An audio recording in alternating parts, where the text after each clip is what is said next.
Hi, welcome to the National Museum, United States Navy. I'm David, I'm one of the educators here. Give you a quick tour. Now, this is not your general tour, but what I'm going to do is I'm going to walk through the museum and talk to you a little bit about it. We have displays up currently covering Navy baseball. We have dive, which is submarines, periscopes. There is a gift shop. We have the American Revolution.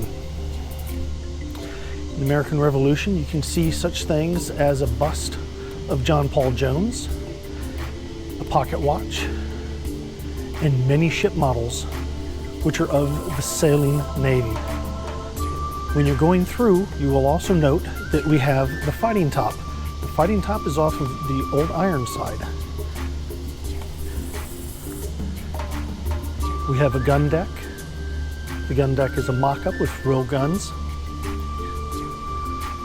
And in the gun deck, you'll be able to spot pictures of sailors who have served throughout the years. We have the forgotten wars of the 19th century.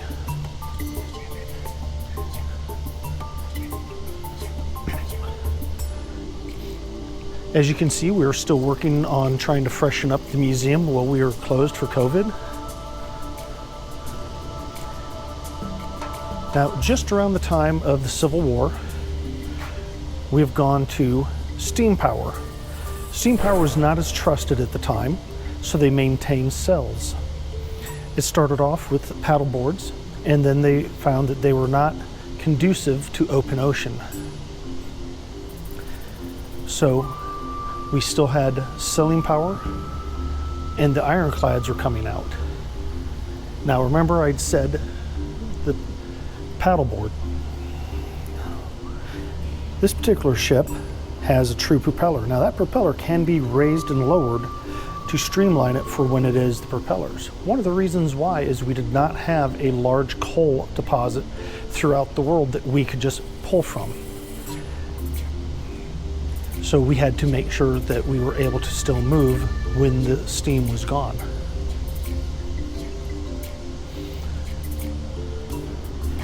Now, I'm not going to go into all of the areas in the museum. This is just a real quick walkthrough so you can have a taste of what you'll see when you come in here. And I'm leaving all of the work points up so that you can tell that we are trying to make it better for you. Now, this is a 5-inch gun from World War I. You can tell it's a 5-inch gun just looking at the diameter of the barrel. I want you to note how open it is, and the machinery is very easily maintained without much difficulty. You'd have 2 men sitting on the gun. You'd have a number of men controlling the rounds behind them. And this is all so that we can have the weapons run properly. Now we're walking into World War II, and I'm going to go up on the Japanese side. But before I do, I want you guys to look at this gun in front of me. This gun happens to be another 5-inch gun. Now that is a dual mount, and if you note, it is contained in a shell. Reason why is we're trying to make sure that the sailors who are in there are protected from the airs that are dropping.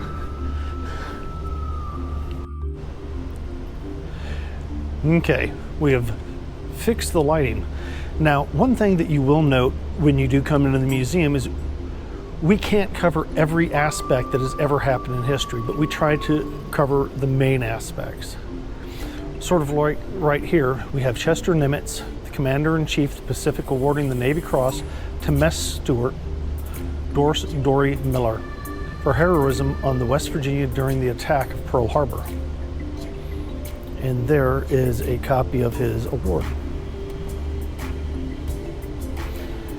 It's one of those that's very important to look at.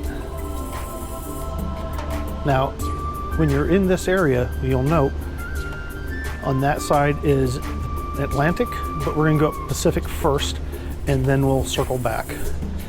Now, we have a lot of representation, and we do have artifacts. The thing is, we're trying to show you what happened, how it affected everyone. When you look at submarines, one of the things that when you look at submarines, you have to look at what concept of a submarine were they. These subs are more a ship that can go underwater than, like today, a sub that can surface. They're shaped differently, they're controlled differently. For them to take a picture, they literally had to screw on the camera,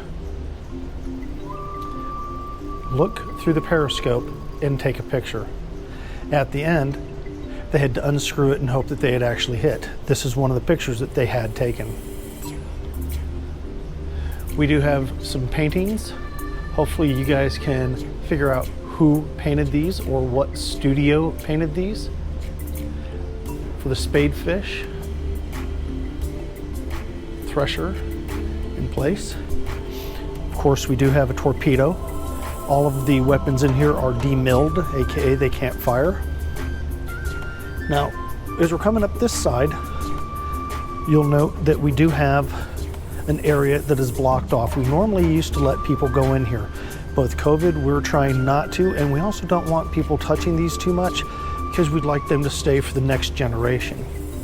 Now, this is called a crew-served gun. Now, it also has other names, but the biggest thing that you need to know, it's a crew-served. The reason I mention that is, as you note, it does have 2 different seats. Sort of like the 5-inch guns, except for the 5-inch guns have many more people working them. This, which is a 3-inch 50 caliber, also has 2 handle racks, 2 seats. Now, when you're looking here, this is the trigger. It'd be the same in both of these weapons because they're crew served. They're designed so that the person on the left-hand side facing would be able to fire the weapon with their right foot in any situation. They are moved around so they know what to do. One is vertical, one is horizontal. They have to know which is which. You have a loader, you have a gun captain. You have people who are handing the rounds. Now, for this particular one, this one is for submarines. It has a different sleeve in it. The sleeve happens to be stainless steel, and so it won't rust. Unlike this one, where the chamber is solid, the one that is for the submarine is open, so the pressure will not disturb the springs. We do have a few aircraft in this particular building, and we do have giant models. We have some of the best models there are. Now I'm going to walk over to the Atlantic for a minute. Reason why is I want to show you guys some of the things that we have in the Atlantic. We have aircraft for submarine warfare, where you're dropping bombs that will go down to the bottoms and try and hit the submarine. Not always were they able to hit the submarines. Sometimes they hit whales and other such animals. Reason why is radar was not as good as it is today, but they did improve it. Now, you remember me speaking about the 5-inch gun. This is a 5-inch gun. You notice that it has much more electronics in it. The computer system is set much larger. It has a lot more machinery in it. This is a dual. You'd have 14 men in here controlling this weapon. It's all so that you can sit there and be safe at a distance.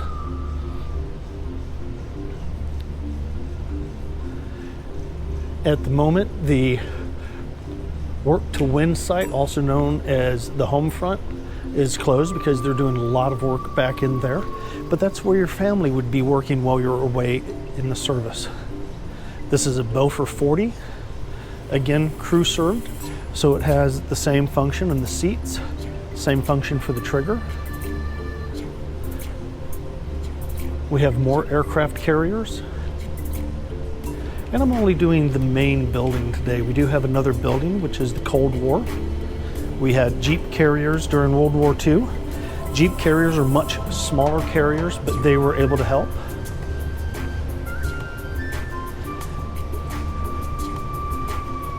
Part of what we have to know about the war is how we ended it. How we ended the war beyond the battles that were fought, which include Okinawa, where kamikazes, or Oka and Baka bombs. This is a tester or trainer that they would train people in.